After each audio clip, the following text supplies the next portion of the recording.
నీ బ్రెయిన్ని గన్లా వాడు, అప్పుడే నీ ఆలోచనలు బుల్లెట్లా దూసుకెళ్తాయి అని నమ్మే ఒక హీరో. తప్పు చేయమని మా నాన్న చెప్పలేదు, తప్పు చేయొద్దని మా అమ్మ చెప్పలేదు. నాకు తోచింది నేను చేసుకుంటూ వెళ్తే జనం దాన్నే తప్పంటున్నారు అని ఫీల్ అయ్యే ఒక విలన్.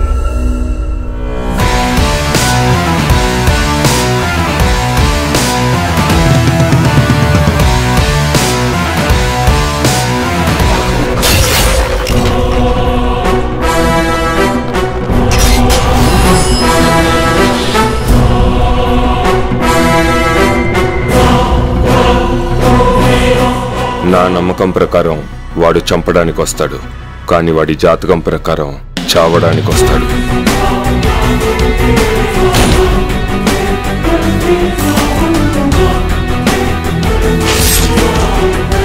ఇద్దరు ఆడే ఆటలో ఎవడో ఒకడే గెలుస్తాడు. హీరో కాబట్టి గెలిచాడు అనుకోవద్దు, గెలిచాకే హీరో అవుతాడు.